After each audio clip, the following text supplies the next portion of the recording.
Good morning, folks, and welcome to the This is Public Broadcasting Q&A live stream. We'll just wait a little moment until some more stragglers start to walk in through the door. In the meantime, feel free to type in the chat below, say hello to people, whatever you wish. We'll get started soon.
Good morning. Good morning. Hope most of you are having a wonderful 4th of July weekend so far, although it's still pretty early to tell. Anyhow, it's hard to believe it's already been 5 years since I made my first This is Public Broadcasting episode, all the way back in 2017, September. Back then, I was just some fella filming in a university apartment all through the first season. Second season, I was just starting work, so I was at home at the old farmhouse in the basement doing videos to keep my sanity. Then for third season, finally got to this nice apartment, and we've been here ever since. There have been ups, there have been downs, but I've had a fun time making all of these videos.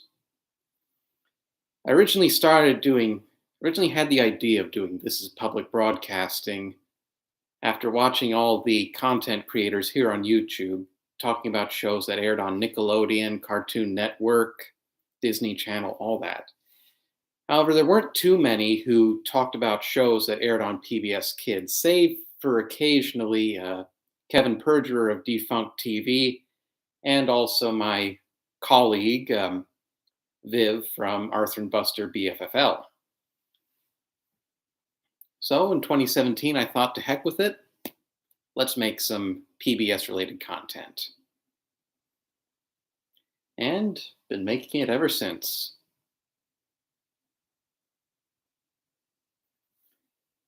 But without further ado, let's get on with a few questions. And if you folks have any further questions, just feel free to leave them in the chat on the side, and I'll get to them in due time.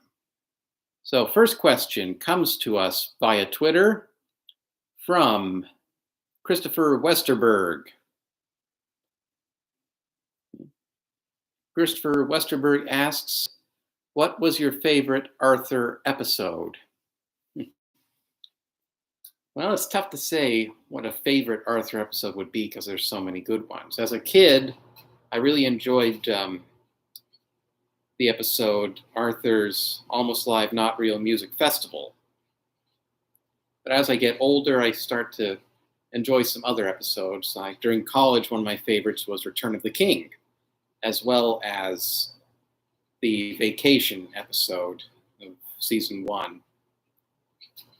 Well, both parts of it. The one where Arthur and his family go on vacation, and the other part where they stay at Grandpa Dave's farm and help out.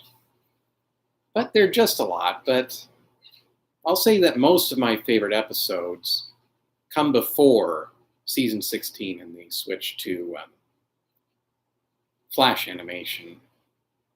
Although there was one good episode from, I think, season 13 or so, where with the Lakewood Pride Committee, I kind of enjoyed that one for how it talked about the dark side of sort of school nationalism, to say the least. Anyhow, moving on. We have Whole collection of questions from Isaiah Dobbs, aka the Sandwich God, via Twitter. I believe Sandwich God already wrote in here. Good morning. Isaiah's first question is, have you ever considered making a TiPB movie or special? Short answer, no.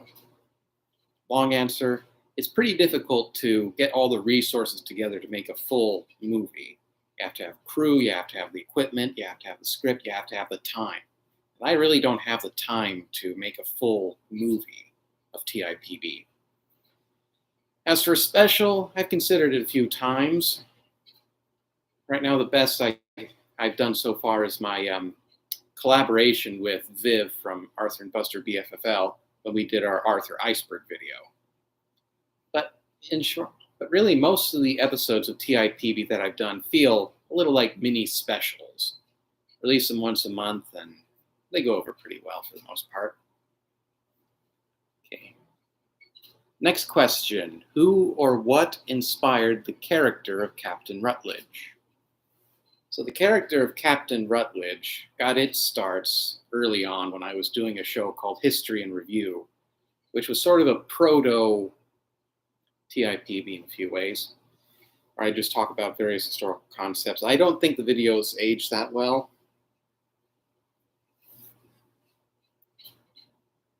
Excuse me. I don't think the videos age that well. I still was learning how to use my camera. Oh, TiPB Productions, hello! Thanks for tuning in. If you have any questions, feel free to leave them in the chat below. Anyhow, where was I? Yeah, talking about the character of Captain Rutledge. So I got started with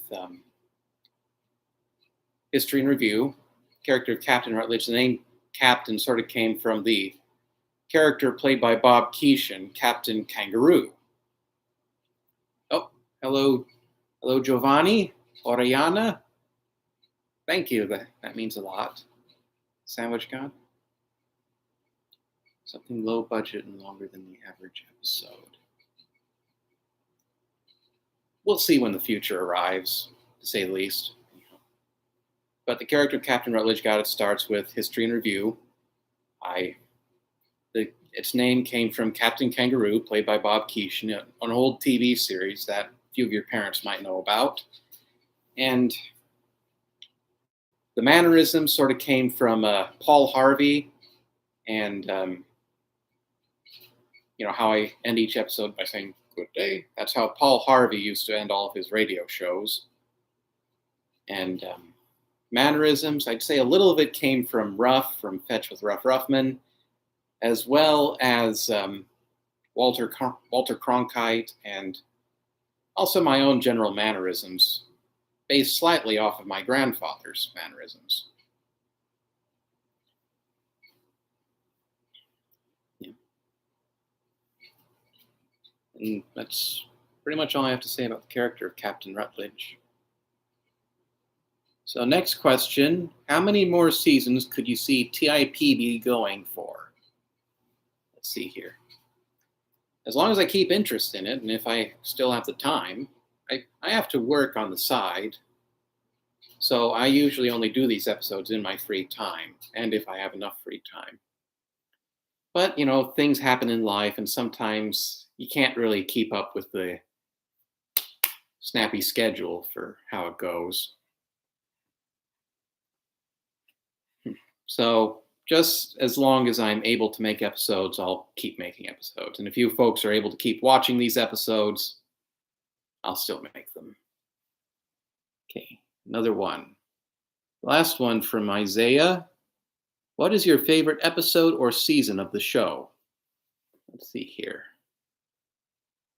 Well, the show improved quite a bit. What's this? Yeah, there's probably a little Mr. Rogers in Captain Rutledge as well. Yeah, anyhow. What was it? Forgot the question again. Favorite episode or season of the show? I'd say once I got to season 3, the show gradually improved, and I started enjoying making these episodes a little bit more. Now, a few of my favorite episodes from season 3 would be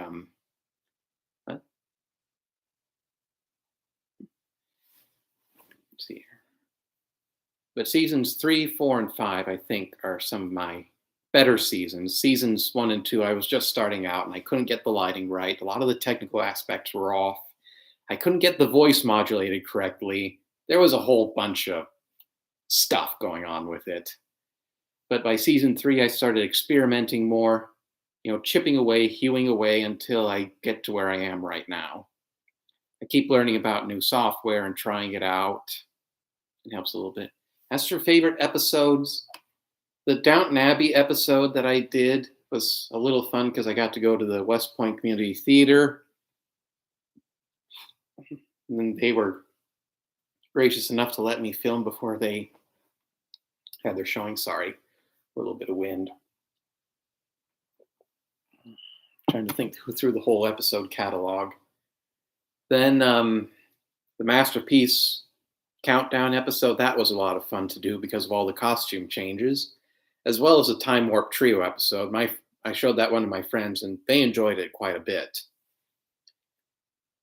But if I were to choose a single episode from each season that would be considered the best, season 1, I'd probably go with the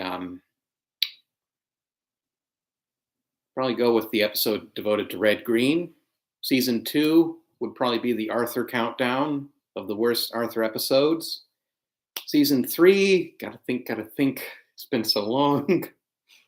Season 3, what would be the episode for season 3? Should have prepared more.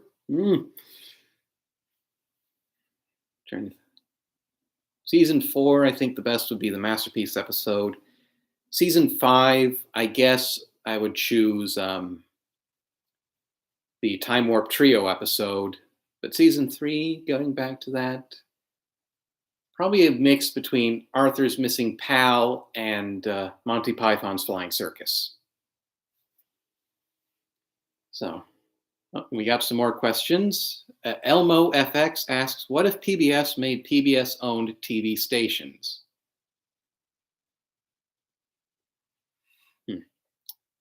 What if PBS made PBS-owned TV stations? Well, PBS is a nonprofit, so I doubt that those stations would last very long.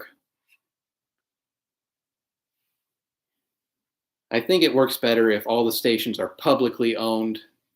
That way they don't have to rely on commercials to generate views and keep it in the hands of the people and have the people say what they want to view on PBS. I mean, currently it works pretty well, and these individual publicly owned stations, say like WGBH or Nebraska Educational Telecommunications or even Iowa Public Television, they're able to produce their own content in addition to showing whatever PBS has to offer them. Yeah. And we got some questions from Tyler Raxtis. Hello, Tyler. First is, do you ever think certain shows can have potential for spin-offs like with Arthur and Mr. Rogers? They already have spin-offs, I believe. Arthur had Postcards from Buster. Mr. Rogers has Daniel Tiger and Don Quixote. But there are a few episodes I think could have a few spin-offs. Let's see. I could imagine a spin-off of Cyber Chase as well. Well, I don't know. What do you folks think about shows that could have spin-offs? Feel free to leave them in the chat below. But there is potential for a few TV shows to have spin-offs. In your example, Dinosaur Train, if it took place in the Paleozoic or Cenozoic eras. Yeah, possibility, I suppose.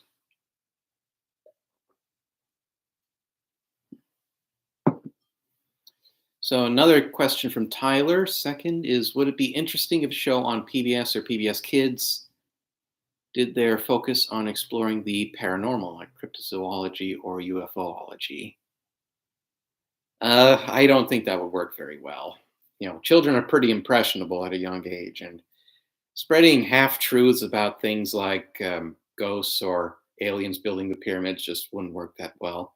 I've watched a whole wealth of videos devoted to debunking a lot of the stuff said by the History Channel's Ancient Aliens. In fact, one person watching a video. I was watching a video by one person. I can't quite remember who, but they brought up how these aliens always seem to build things that are from uh, places where there weren't many white people around, and the problematic connotations about that interpretation. In fact, one person went so far as to saying, "Aliens really don't like white people, do they?" No, but getting out of that bucket of worms. But if there are any more questions, feel free to leave them in the chat, and let's keep moving on here.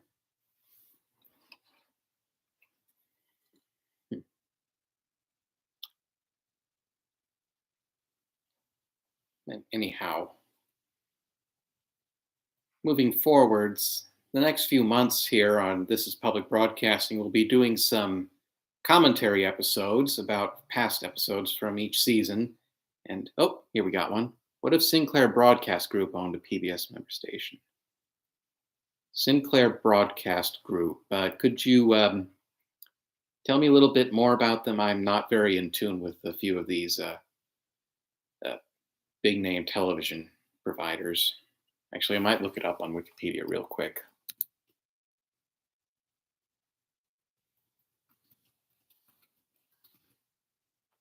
Sinclair Broadcast Group. Headquartered in Baltimore, second largest television station operator.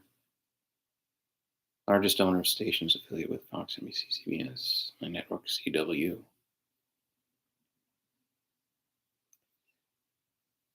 Again, I prefer that PBS stations are owned by the public rather than private companies, just to avoid any conflict of interests, say from commercials or political ideologies.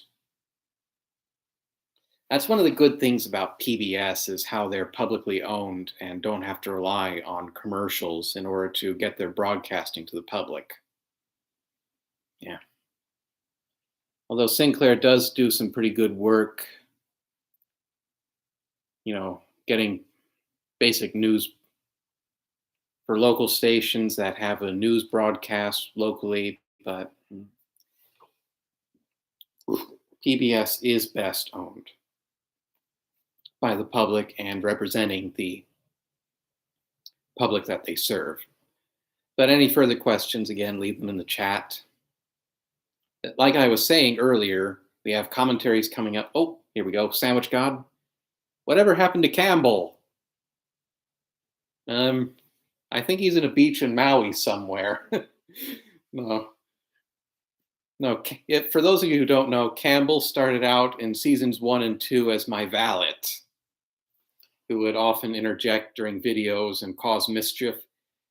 By the time I got to season 3 of This is Public Broadcasting, I couldn't find any more use for Campbell, and I started using the character of CJ, Captain Junior. He was in the intro for This is Public Broadcasting for season 3. He was animated using Toon Boom software, the drawing I made myself, and he would often interject as sort of the troublemaking, impish character. However, when I upgraded my computer, Toon Boom wouldn't work anymore, so CJ had to retire, and now he's out on a beach in Maui with Campbell. They might return someday, but who knows? What if Santa PBS exists by the University of California, Santa Barbara? Santa PBS. What the heck's Santa PBS?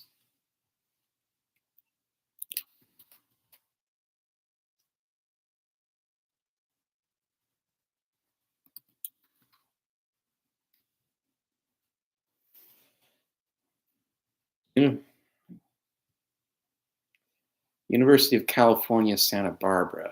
Well, looking at some of the stations for California, and I don't know my geography of California very well. Let's see where Santa Barbara is. Okay, Santa Barbara. It looks like it's a little ways from Los Angeles.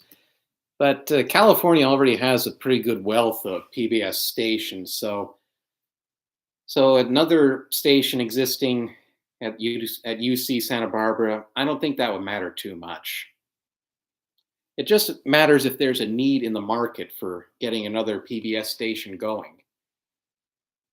For example, in San Francisco, there are already two PBS stations, but now with transmitters getting better, they sort of been amalgamated both into KQED.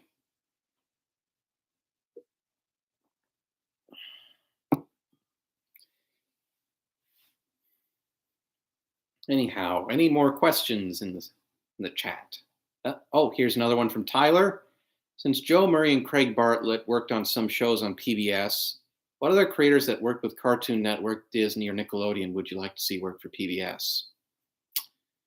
Well, it would be fun to see what Alex Hirsch could do for an educational series. No, but trying to think here. One person we shouldn't have coming to PBS would be John Kricfalusi. We don't need to open that can of worms.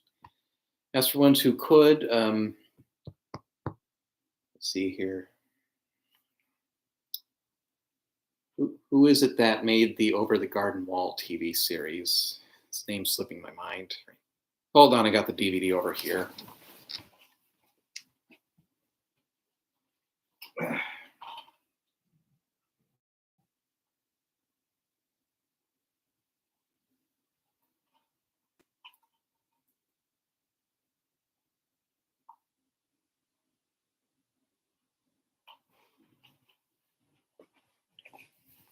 Sorry, drawing a blank. If any of you know who made Over the Garden Wall, just feel free to leave it in the chat below. But as for folks from the Disney Channel, it would be fun if Tad Stones made a return. He created shows like Darkwing Duck and the Buzz Lightyear of Star Command TV series, as well as who else? Well, it just depends if they want to. Add that to their portfolio, to say the least. But if any of you guys have any show creators that you think would make great PBS Kids programs, just feel free to leave them in the chat. One really nice one was Brad Meltzer, who has done all this work for the History Channel and his various books, and now he's been producing a TV series dedicated to his book series, Ordinary People Can Change the World, which he originally made for his children. And both he and Chris Eliopoulos, I think I'm saying that correctly, they've done great work for Xavier Riddle and the Secret Museum. In fact, a fun story about my Xavier Riddle episode is that a fan of Xavier Riddle actually saw the episode and forwarded it to Brad Meltzer's Twitter. And Brad Meltzer apparently watched it and enjoyed it. So there's that going for us. Another one. One PBS member was a sub-channel, ABC, NBC, CBS, Fox, Independent, Univision, CW, TV, ATC. Again, PBS needs to be its own entity. Sometimes, say, if a transmitter fails, then they could be a sub-channel for one of these various networks until they're able to get their programming back up. But if that's not the case, then they should still remain their own entity.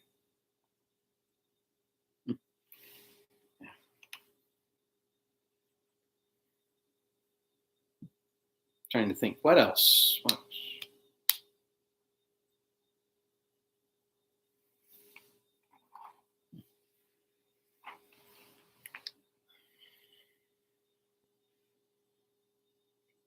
Oh, here's one from Sihirbaz Khan 55. Star Wars or Star Trek, which is better? It just depends on, it's really more subjective. Whatever you prefer in your mind, that is the best for you. I myself am a Star Wars fan. I've only ever watched one episode of Star Trek, and that was The Trouble with Tribbles, because I was waiting for Hogan's Heroes to come on television. But I've been watching Star Wars for a long time. I got interested in it through the Lego video game. And if I might show you,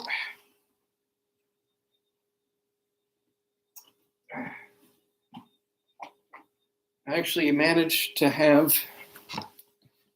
the videotape collection before George Lucas decided to do to make the only way to watch Star Wars through the special editions.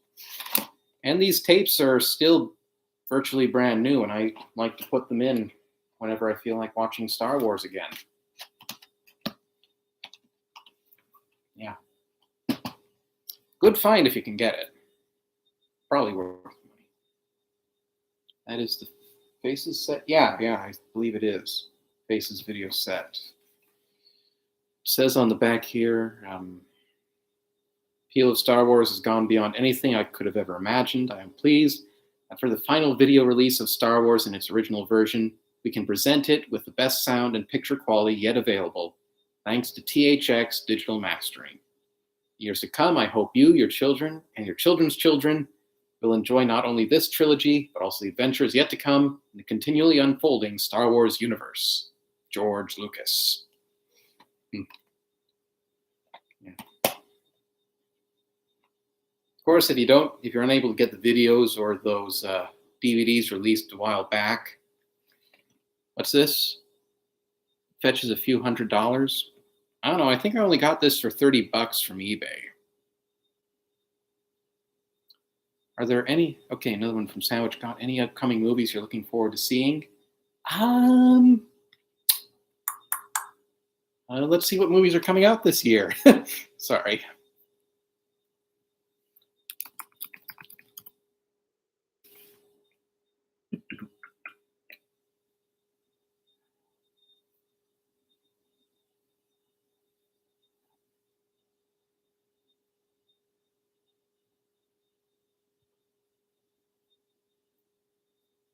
Let's see here. July.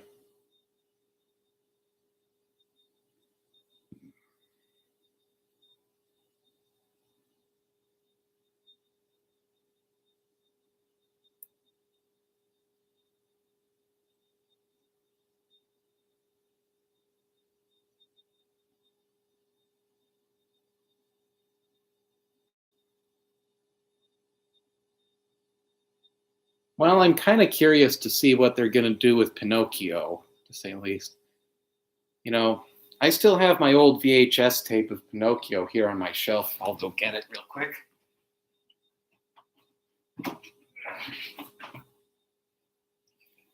Yep. Got this for Christmas back when I was about 3 years old. I've been watching it quite a bit.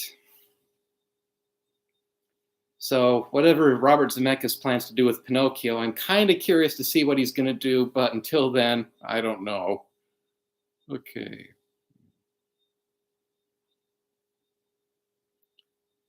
Let's see here. Hocus Pocus 2. I never really watched Hocus Pocus. I saw it once a few years ago and didn't think too much of it. Please don't hate me for that. Okay.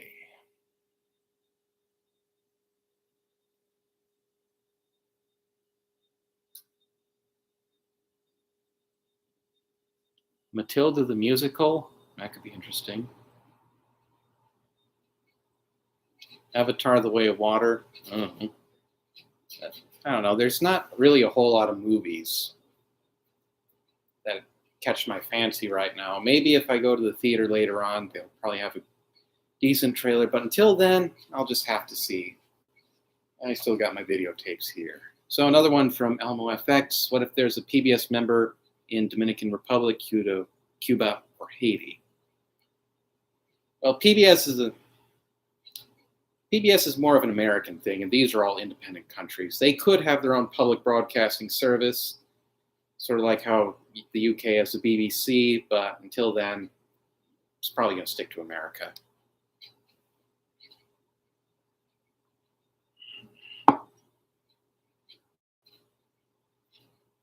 I don't know if any of you have noticed much, but I sort of have a little pattern installed for how I make my videos. For example, every December obviously is a Christmas video. Every March is dedicated to Arthur. And every May, I dedicate to transplants from the UK. Yeah. Oh, here's another one from Zahir Khan 55. If you could make a show for PBS, what would it be? Let's see here. Well, I think one of the best PBS shows that I've seen in a long time is The War That Made America. It aired during the early 2000s and was hosted by Graham Greene. It sort of told the story of the French and Indian War from the American perspective, especially the career of George Washington. The great thing about that series is how they're able to recreate the 1750s and 60s to a T through the actors, the uniforms, the battles, and doing it as accurately as possible, which the History Channel would only dream of doing. If ever I was able to get funding on that level, I would like to do a series dedicated to, say, the War of 1812 in similar fashion.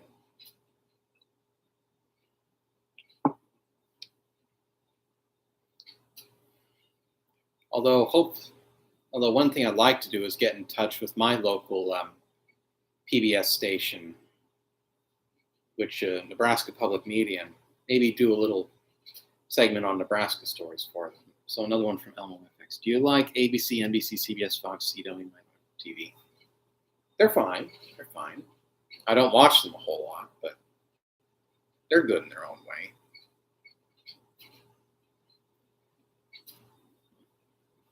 CW, I think, is becoming a bit of a joke of itself, to be honest.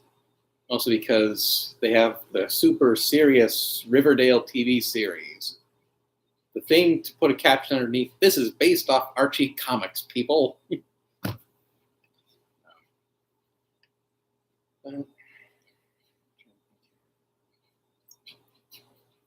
But I like my local NBC station. Before going to work in the morning, I often turn on NBC, my local NBC affiliate, to watch the local news before I head out. But I like local stations, to say the least. I don't even have cable right now. I have an antenna situated on the side of my television set.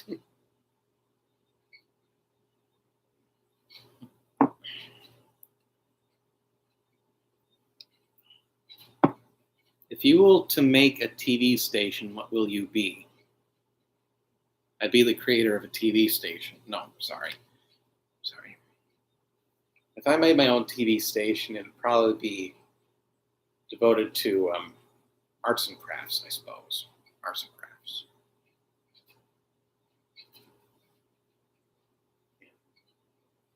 Speaking of which, I like to tune in to PBS on Saturdays for all the arts and crafts programming, cooking, travel, gardening, stuff like that. Yeah, my local station, every Saturday they show America's Test Kitchen, Cook's Country, and Stephen Reichlin. It's fun to watch Stephen Reichlin to see what creative foods he has on the grill. But thank you all for all of your questions. It's been fun to answer a lot of them, and to know that I still have some involvement from the community who have interest in what I make. Oh, here we have one from Master Sanders. Hello, Master Sanders. What do you think was the peak of PBS Kids in terms of quality programming? What's this from Zahir Baz? I would adapt the Dual Monsters comic / manga. Okay. So, peak of PBS Kids in terms of quality programming. I'd say the peak was somewhere around 1995 until 2008, at least in my mind, when they were able to create programming that appealed to a wider array of age groups, such as, of course, the Carmen Sandiego game shows and Arthur and whatnot.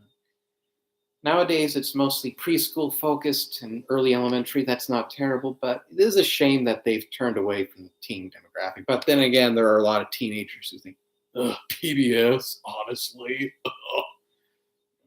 I've grown up with teenagers like that. So, Hello FX, what is your dream TV station to own? Dream TV station to own. maybe this TV, if they ever come back. PBS seems to have given up on other kids. Yeah, a little bit. It's a shame we don't have any more shows like Ghost Rider, Fetch with Rough Ruffin, or even Design Squad. But whatever we can to help younger children get a better love of learning, even STEM concepts. So, what's the here about say? Since PBS Kids go on off the air, it was cool at first, then it became like 91X.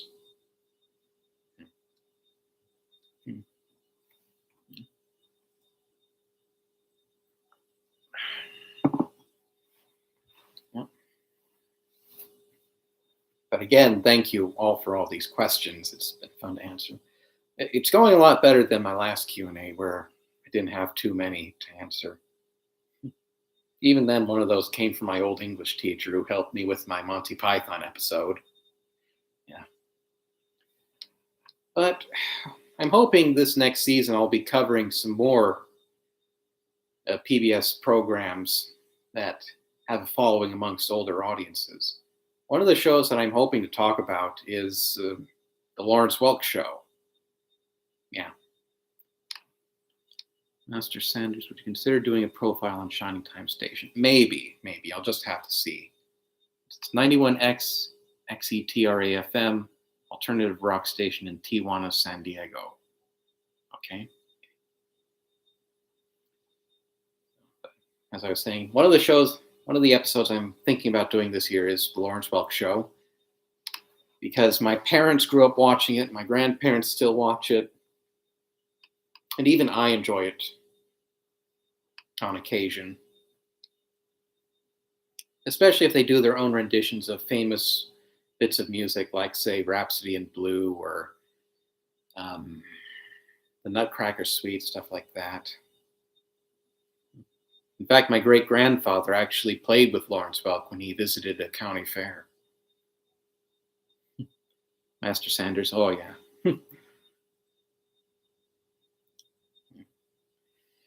I think one of the specials said that the only reason Lawrence Welk stayed on television was because people liked him. And younger kids at the time, they sort of viewed him as a square. I mean, my English teacher once made a Facebook post about how you kids think you had it tough, we had to watch Lawrence Welk. But I enjoy it. It was a product of its time, but it was fine. It was fine. So, what else do we have here? Will you ever make an ABC, NBC, CBS function you don't mind a TV station spotlight? This is public broadcasting. Those are all commercial stations. So, yeah. Some other episodes I'm planning on would be, I'm hoping to do an episode dedicated to the Red Green movie Duct Tape Forever, which used to air during pledge drives on PBS, as well as a profile of Theodore Tugboat, and maybe another Top 10 British Sitcoms episode. In addition, probably another episode of Arthur, and maybe I'll do The Unspeakable and talk about Caillou for a little bit. Sandwich God, have you seen Rowan Atkinson's Man vs. Bee? Yes, I watched it last Sunday. I kind of enjoyed it, and if you're curious, the channel Hats Off Entertainment has done a video talking about how it sort of stems back to the original single two-reel short films that used to air in front of movies. It's a good video and a good concept for Netflix. Maybe we'll try it more in the future. So one of the reasons why I like about PBS, at least back then, was that they had a wide range of programming that was generally safe for families to watch. Indeed.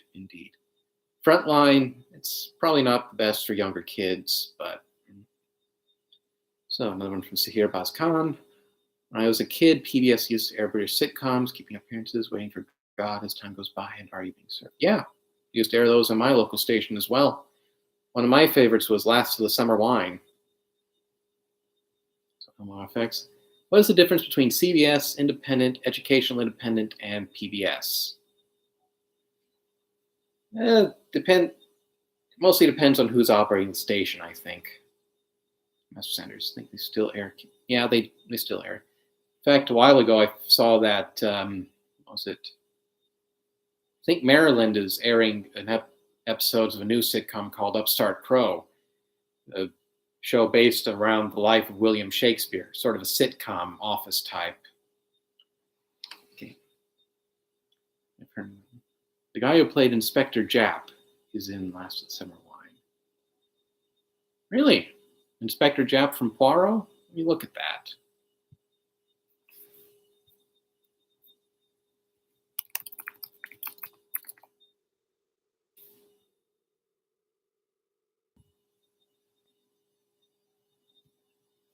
Philip Jackson.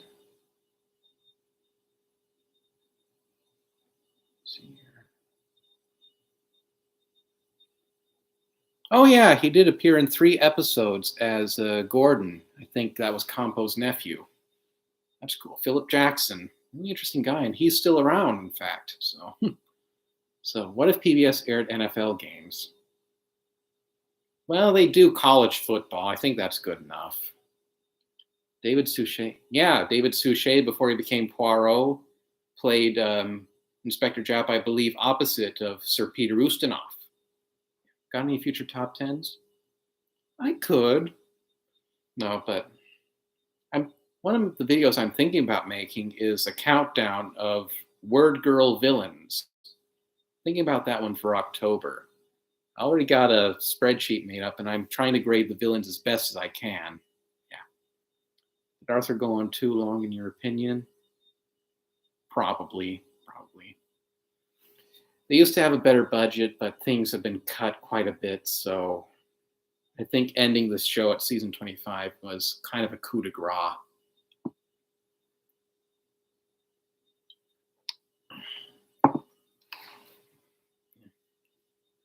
But on the subject of Poirot, I absolutely adore the theme tune that they have for the Poirot TV series and the intro. If you haven't watched the intro to Poirot, just open another tab, look it up. It's amazing. Elmo FX. You should make a CBS and NBC station spotlight. Again, this is devoted to PBS. Those are different networks, so yeah. Arthur was PBS answer to The Simpsons, and King of the Hill was Fox's. Well, in a stretch of logic, I suppose. No, but one thing about Arthur, apparently a few writers of Nickelodeon's Doug actually worked on Arthur in the past. In fact, I remember watching a clip a while back of an episode of Doug where Doug's sister was talking about, oh, you remember how we moved from our old house and you had to say goodbye to your friends Arthur and Buster? It's fun how these writers just come up with this stuff. Yeah. It's amazing what you can find on YouTube these days, my boy. Yeah. One thing I'd like to make would be a talk about all the different intros for PBS shows. Yeah, Arthur was kind of an improvement from Doug. I only ever watched Doug on ABC Saturday morning. What if a show on CBS? I'm kind of not. CBS really isn't my cup of tea right now. There are people who already talk about several shows that used to air on CBS. And right now, there aren't too many who talk about PBS programming, and that's my niche right now.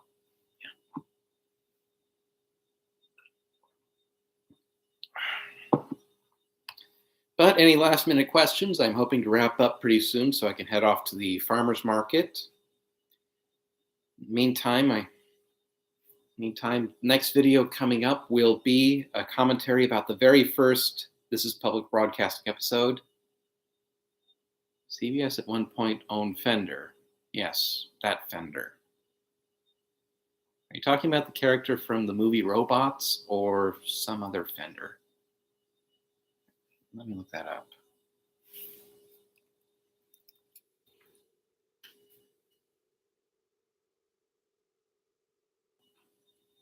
Is that the...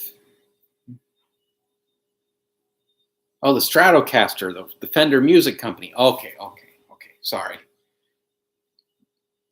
About the only music company I'm aware of is Hohner, because I have my great-grandfather's harmonica that was made by them.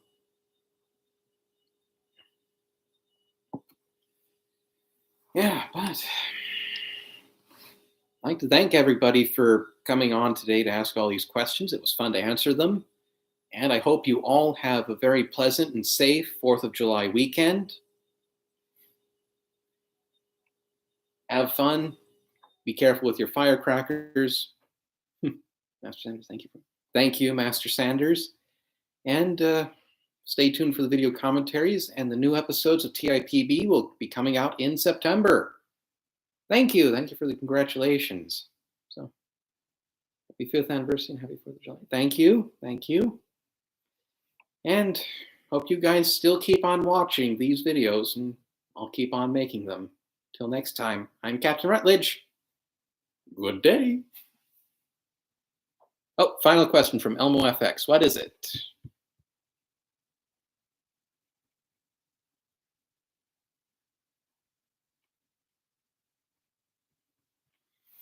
What is the final question?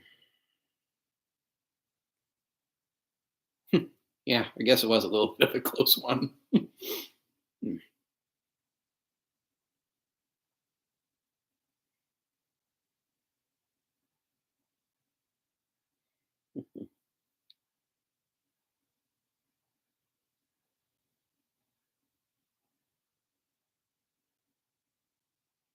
What if NBC Universal got a gift for you for your birthday?